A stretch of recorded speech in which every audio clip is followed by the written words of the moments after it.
Hola, hoy es 12 de abril 2024. Me encuentro aquí ubicado en un sitio aledaño a la cárcel de Villahermosa. A espalda mía se ve las garitas. Este centro penitenciario de mediana seguridad acá en Cali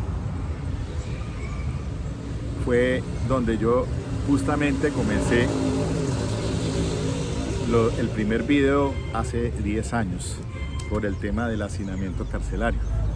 Pues hoy quiero hablar un poquito aquí en relación con un tema de criminología que es importante para todos ustedes que quieran de pronto estudiar, lo hagan. Estudios en criminología es muy importante. Encuentra fuentes de trabajo no solamente en el sector privado, sino también en el sector público. Bueno, aquí estoy, pues por lo menos bien ubicado, con seguridad, porque esto queda a los alrededores de un barrio, pero me permite hacer este video muy rápidamente, creería yo. Y es lo siguiente, ante todo, pues mi solidaridad con el personal del IMPEC, funcionarios, por ese tema ahora de esas amenazas del plan pistola.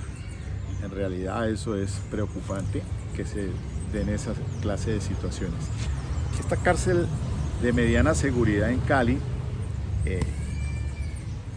está al lado, funciona también la cárcel de menores.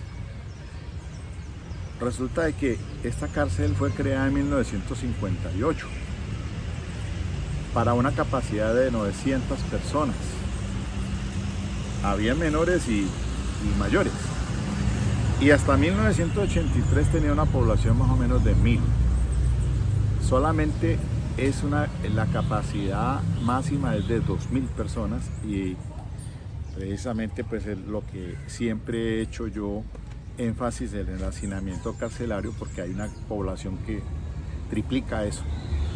Y lo hice porque yo, cuando terminé la Universidad Santiago de Cali en 1984, justamente salió la ley segunda de 1984 de descongestión carcelaria, y me tocó hacer ese trabajo acá en este establecimiento penitenciario de mediana seguridad, porque resulta de que en Cali solamente para ese entonces estaba este establecimiento, y como estaban también mezclados los menores, entonces para 1991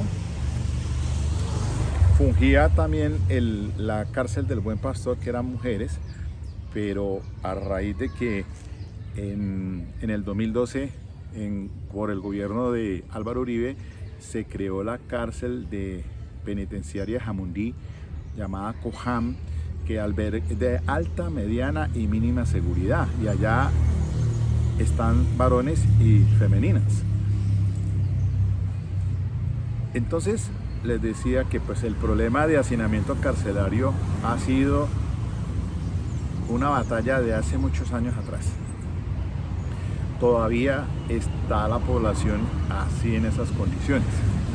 Les dije que para 1983, casi cuando estaba terminando la universidad, había ya una población de 1000 personas. Hoy en día eso llega como a 6000, sí, un poco menos, exagero. Pero realmente es una situación muy preocupante al interior pues de lo que se vive aquí en este establecimiento penitenciario de mediana seguridad. Y entonces, pues, antes de abordar el tema de la problemática de las cárceles colombianas, pues también tengo que hacer énfasis estuve revisando un tema que es la construcción de las cárceles panópticas. Eso viene muchos de siglos atrás. Jeremías Bentham, él pues empezó a acuñar ese término porque era una crítica en esos momentos al sistema penitenciario. Todo venía, pues recuerden ustedes, de mucho tiempo atrás también, con César Beccaria, el marqués de César Beccaria, el autor de ese libro de los delitos y de las penas, la crítica que se hacía pues al sistema que reinaba en ese entonces de la pena de muerte. Y también hay que hacer énfasis en Michel Foucault, en su libro de Vigilar y Castigar, que salió en 1975. Entonces, con esa dinámica así, revisando, me encuentro que la cárcel creada por, en ese entonces, el presidente ecuatoriano en Quito, Gabriel García Moreno, esa cárcel fue hecha y destinada con esa estructura panóptica, es decir, de tal forma se construía el penal y había una torre desde la cual se vigilaba. Los presos pensarían que están siendo vigilados a toda hora, y eso fue una política que se creó en ese momento, pues obviamente en el sistema penitenciario y carcelario. Les recuerdo que cuando estuve en la isla Gorgona, viendo lo del establecimiento carcelario Gorgona, que estuvo desde 1960 hasta 1985, cuando el gobierno de Belisario Bentancur pues la terminó, y eso hoy en día es una reserva natural, porque eso es muy hermoso allá en la isla Gorgona, en el Pacífico colombiano. Y resulta de que le estaba haciendo el seguimiento ahora que hablaba de estos asesinos seriales colombianos, de Garavito, les decía, de Daniel Camargo Barbosa, de Pedro López. Esos dos, por lo menos, estos dos últimos. Daniel Camargo estuvo en la prisión de Gorgona, pero se fugó de allá.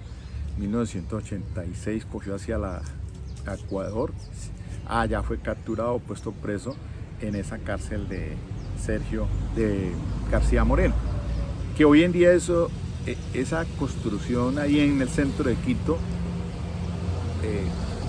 ahora es un museo. Allá también estuvo otro asesino serial, Pedro López, porque es que Daniel Camargo lo apuñalaron en esa cárcel, ya murió. Allá por ahí está enterrado ese asesino serial, el monstruo del Charquito. Mientras que sí Pedro López salió extraditado para Colombia, pero después lo declararon inimputable y quedó en libertad, y de él no se supo más si vive o no vive ese señor. Ese asesino serial también, que causó daño no solamente en Colombia, sino en Ecuador. Pero entonces es para que ustedes se lleven la idea de esto de las construcciones de las cárceles panópticas. Hoy en día pero escuchamos decir, por ejemplo, que el tema del presidente Bukele, que tiene esos centros de reclusión, pero que se habla mucho de violación de derechos humanos. Entonces, en la criminología crítica, que es una rama de la criminología, pues precisamente se ocupa de ese problema penitenciario. Entonces, hoy en día, pues lo que se tiene énfasis es la protección de los derechos humanos. Cualquier condenado en esa condición que se encuentre, pues tiene también, obviamente, los derechos a su dignidad, a la dignidad. Miren que para complementar un poco más esto, encontraba por internet, ahora que estaba viendo aquí, sobre esta cárcel que está aquí a mi costado, pues les digo que esta cárcel de mediana seguridad de Villanueva, que al lado de la cárcel de lo que era el Buen Pastor, ahora es de infancia y adolescencia. En esa sí como estuve trabajando en Defensoría Pública durante 5 años, pude darme cuenta de la problemática en esta cárcel de infancia y adolescencia, porque hay dos. Hay una aquí, es esta, al lado, lo que era el Buen Pastor, cárcel de mujeres. Allí hay femeninas, niños y niñas, adolescentes. Y lo mismo que la del Centro de Rehabilitación para Menores o Juveniles del Valle de Lili. Esas son dos que existen acá en Cali. Mientras que esta cárcel penitenciaria de mediana seguridad de varones, Villahermosa, antes Villanueva, y cárcel Coján en Jamundí, tanto para varones como para el personal femenino. Y me encuentro con un documental aquí que dice así se sobrevive en Villahermosa, la cárcel más hacinada de Colombia. Y esto lo digo yo porque es que cuando vine aquí hace 10 años, que inicié mi canal, pues arranqué por un video que hice desde esta cárcel haciendo ver esta problemática. Y hoy en día, 10 años después, miren ustedes que la situación no cambia. Dormir en un escalón, orinar en una botella, respirar en un vapor hirviente, a eso deben someterse los presos de Villahermosa en Cali. Cali en la jaula, así le dicen. Y eso tal cual una jaula, un cuadrado de unos 8 metros de ancho y de largo con planchones para uno echarse ahí como un animal. Allí meten a los nuevos presos en Villahermosa. Allí nos dejan hasta que nos asignan un patio. Yo llegué un domingo, fue en noviembre del año pasado. Cada minuto entraba más gente, al día siguiente ya éramos unos 70. La jaula entonces parecía reventarse, teníamos que dormir de lado. Muchos se tiraron al piso y otros, los más de buenas, alcanzamos planchón, una cama de cemento frío donde nos hacíamos hasta 12. Eso sí, emparrillados, o sea, juntando la cabeza contra los pies de otro y los pies contra la cabeza de uno más. Imagínense una tripa de salchichas. Ni con mi mujer había dormido tan pegado. Así pasé 3 noches hasta que me mandaron al patio 2. Eran las 7 de la noche y llegué a la Isla del Muerto, así le llaman a las gradas que dividen el primer y el segundo piso del patio. Cada grada se convierte en una cama, 20 gradas, 20 hombres. Luego me contaron que allí dormían los que no querían colaborar con la limpieza o aquellos que eran muy desadaptados. Caminar en medio de esos tapetes humanos era toda una penitencia. Cuidado, le pegas a esa cabeza. Ojo, pisas ese brazo. Empecé a entender que la jaula no era lo peor que vería. La cárcel Villahermosa de Cali tiene capacidad para 1.617 internos. Creería que son 2.000. Pero el pasado lunes la personería en una visita al penal comprobó que había 6.430 presos, es decir, una sobrepoblación de 300%. Y la situación tiende a empeorar. La misma directora del centro carcelario, hoy en día es Erika Rubianes, aquí habla de Claudia Giraldo, reconoce que son más los que entran que los que salen. La policía les traslada a diario unos 10 reclusos, 70 a la semana, 280 al mes, 3.360 al año. Aunque una sentencia de tutela de agosto del 2013 interpuesta por la personería ordenó al IMPEC, tomar medidas para mejorar las condiciones de la población carcelaria, entre esas un traslado del 50% de los internos. El fallo no se ha cumplido. El personero de Cali, Andrés Santamaría, claro que esto ya es viejito, Andrés Santamaría, pues cuando estuve, él también fue defensor público, cuenta que el hacinamiento ha llegado al punto que algunos patios como el 1A tiene 1.100 internos y su capacidad real es de 126. Lo mismo ocurre en el patio 2, que puede albergar 186 reclusos y tiene 999. Los patios 3, 4 y 5 le sobran unas 2.400 personas. En uno de los pasillos del patio 2 me recibió el pluma. El pluma es decir, el patrón, así le llaman.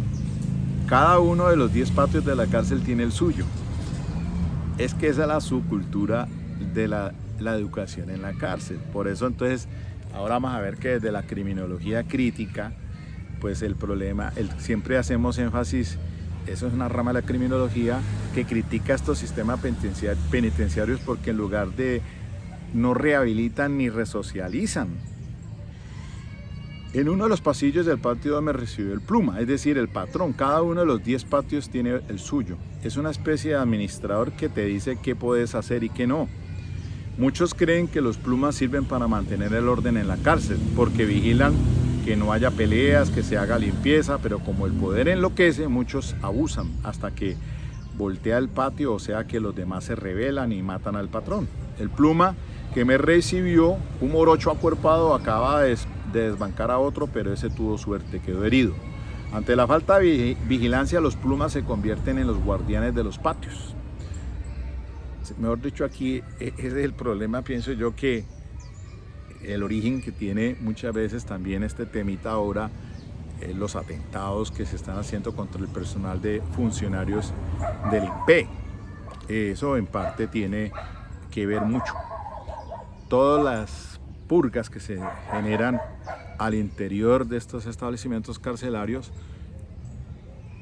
y también pues entonces llevan la peor parte el personal del INPE, porque pues también no hay que desconocer que abusan de esa autoridad. Bueno, entonces cada uno debe cuidar 47 presos, misión imposible. En ese pasillo solo había capacidad para 48 y éramos 120. Bueno, y así entonces hace énfasis este documental que tengo yo en mis manos, pero esto pues data ya, sí, claro, esto es del 9 de febrero del 2014, justamente cuando yo hice hace 10 años el primer video, pero yo creo que la problemática huelga decir que no se mantiene paralelo a esto, que este informe que se ha rendido acá, porque es que vayan ustedes nomás a las estaciones de policía en Cali, eso abunda la misma situación. Cuando yo fui funcionario aquí de la Policía Metropolitana, como en la Justicia Penal Militar, que me tocaba conocer de fugas de presos, porque los policías terminaban era custodiando y vigilando presos, cuestión que constitucionalmente no le atañe, eso le corresponde es al INPE. Por esa razón entonces pienso que las estaciones de policía no deberían ser sitios donde hayan personas condenados y pues obviamente en tránsito dentro de, digamos, las 36 horas mientras sean puestos a disposición de la autoridad judicial competente, pero allí no es un sitio de reclusión.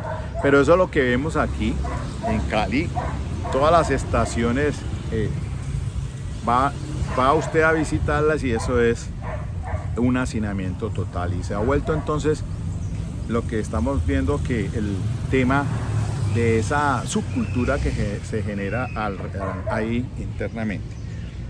Bueno, quiero decirles algo aquí pues para complementar un poco más este documental que me parece importante dárselos a conocer a ustedes dentro de la rama que hago énfasis de la criminología, porque pues yo estudié mi carrera de abogado y soy especializado en derecho penal, pero inicialmente lo que pude hacer en ese entonces no había sino maestría en criminología en la Universidad de Santiago de Cali. Ya para la década del 90 sí, pues iniciaron todas las especializaciones.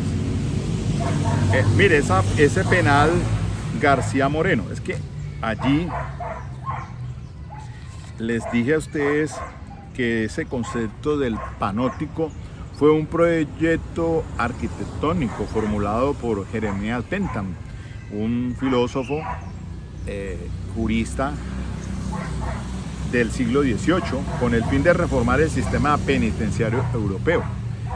Entonces encontramos que el penal García Moreno fue una prisión panóptica que hoy es un museo construido en el gobierno de Gabriel García Moreno. Se inauguró en junio de 1875 y se cerró el 30 de abril del 2014, siendo reemplazada por la cárcel de Latacunga.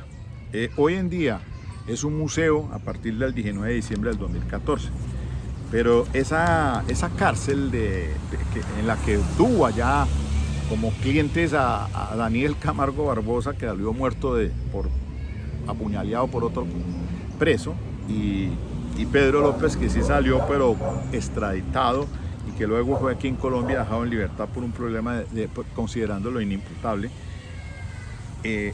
Esa cárcel, interesante encontrar que existían como en esta pues de mediana seguridad aquí de Cali. Aquí existen 12 pabellones, digámoslo así, patios mejor. En esta cárcel de García Moreno existía el pabellón A, que es de mayor seguridad que era para los privilegiados, para los narcos. El pabellón B es donde estaban los más peligrosos, violadores, asesinos, delitos más graves. Ahí yo creería que en ese pabellón B fue que estuvieron Daniel Barbosa y Pedro López. Pabellón C es el menos violento, es donde están los extranjeros, las mulas y los delitos menores. El pabellón D era heterogéneo, reos de estudios superiores o primaria incompleta. Pabellón E, denominado aislado, ahí es donde tenían a los adictos por drogas y problemas económicos. Entonces, cárcel creada con forma panóptica o con un estilo neoclásico utilitarista. Pero les decía que Michel Foucault, filósofo, sociólogo francés, ya fallecido en 1984, que analizó pues la teoría del poder, él se refiere en su libro Vigilar y Castigar de 1975, es un examen de los mecanismos sociales y teóricos que hay detrás de los cambios masivos que se produjeron en los sistemas penales modernos, en la edad moderna. Según Michel Foucault, el efecto panóptico de esas cárceles era inducir un estado consciente y permanente de visibilidad. Este estado permite que el poder opere de manera autónoma, pues hace que los efectos de la vigilancia sean permanentes, aun cuando la vigilancia misma no lo sea. Le comentaba esto a Eider Bolívar, amigo mío, catedrático de la Universidad de Medellín,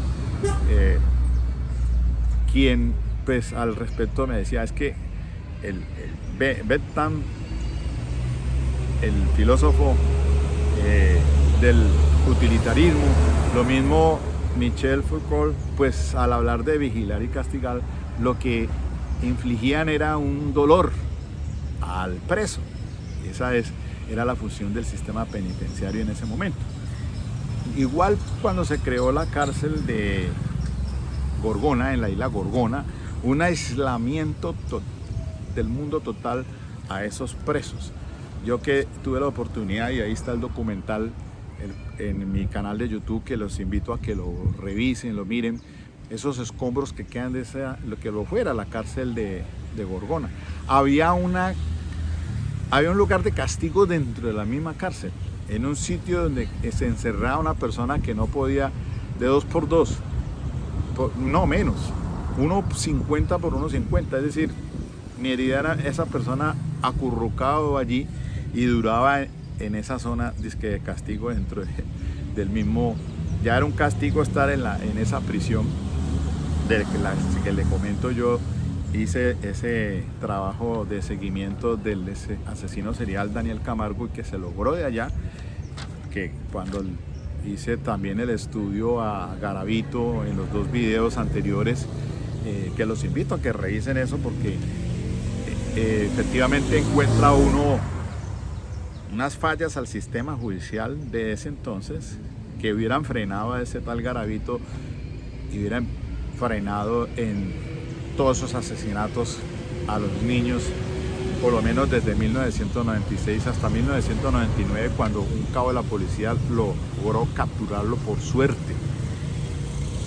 Y todas esas investigaciones que ya llevaban pujando a efectos de dar con ese señor, con el autor de todos esos crímenes, porque este sujeto, como les dije, al igual que Daniel Camargo, tenían pues una capacidad intelectiva por encima del promedio para hacer todo lo que hicieron, y de cómo actuaban ellos, pues hombre, no cualquiera, que para mí es una persona que tiene una conciencia más lúcida y que un promedio normal. Entonces, les dije que, hombre, la recomendación, estudien criminología, porque la criminología aplica en el sector público, mire, dentro del cual es posible desarrollar procesos de investigación criminal, elaboración de peritajes, intervención en la readaptación social y el tratamiento penitenciario. Y en el sector privado también pueden encontrar trabajo, además de prevenir delitos, para realizar investigaciones internas y evaluar gestión de riesgos. Pueden contribuir a la resolución de conflictos, proteger la reputación de la empresa y aportar su experiencia en el ámbito de la inteligencia corporativa. La criminología es una ciencia jurídica de perfil social, con aplicación en todo lo concerniente a la prevención o control social de la delincuencia y el delito. Aplica los métodos de las ciencias para el descubrimiento, investigación e interpretación de los factores internos, externos que generan el delito. Y les dije y les hablaba de la criminología crítica, que es una rama de la criminología. Esta surge por allá en los años 70, en las primeras críticas al sistema de control establecido por orden social cuestionado. La criminología crítica como una rama variante de la criminología que construye su perspectiva sobre la base del marxismo, el feminismo, la economía política y la teoría crítica. Quizás acá en Colombia recuerdo a Emiro Sandoval Huertas, magistrado inmolado en el Palacio de Justicia para 1985 con el doctor Reyes y otros allá que fueron pues en ese tema vilmente pues salieron muertos del Palacio de Justicia en 1985 por el tema del grupo del M-19. Miren, uno de los objetivos de esta disciplina es el estudio sistémico de la delincuencia y la justicia dentro de las estructuras de clases y los procesos sociales. En esta perspectiva, la ley y la pena son vistas en relación con un sistema que perpetúa la opresión y las desigualdades. Hay aquí algo que en la crítica al sistema penitenciario por parte de la criminología crítica, esta nueva escuela, pues no tan nueva, reflexiona sobre el sistema penitenciario concluyendo que este no reeduca y tampoco prepara al sujeto para la reinserción, ya que entienden que las cárceles solo fomentan la individualidad y despoja al encarcelado de su significado exterior de su autonomía. Además, las cárceles se conducen bajo su propia subcultura, asumiendo las actitudes, los modelos de comportamientos y sus valores propios, determinado hacia una educación criminal y una educación como de detenido. Para el derecho penal y la criminología se desempeñan un papel crucial en la detección, detectar e investigar los delitos. Ambas, tanto la ley, el derecho penal como la criminología, están conexas. Así puedo decirles entonces, grosso modo, que para terminar, que la criminología pues es una ciencia jurídica de perfil social que aplica en aplicación con todo lo concerniente a la prevención o control social de la delincuencia y el delito, les acabo de decir.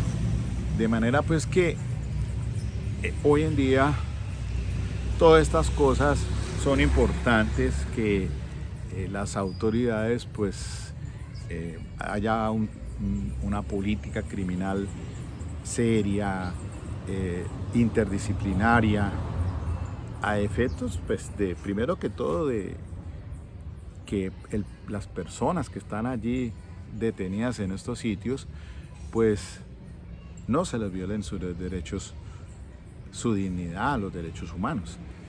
Ya las cárceles, ya la Corte Constitucional dijo que son inconstitucionales, porque obviamente el llamado de atención que se ha hecho a los gobiernos, y yo digo que, mire, una década con la misma situación bien compleja, pues sé que de todas maneras al interior de estas cárceles o estos centros penitenciarios pues se dan un mínimo de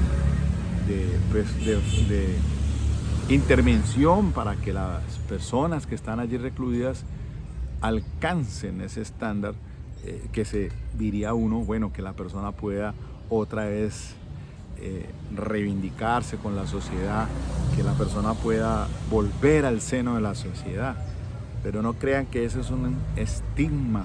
Cuando una persona sale de una cárcel, a veces pues le cierran las puertas en toda parte, porque no deja de ser un estigma. Va a tener un INRI, una cruz que lo va a acompañar de por vida.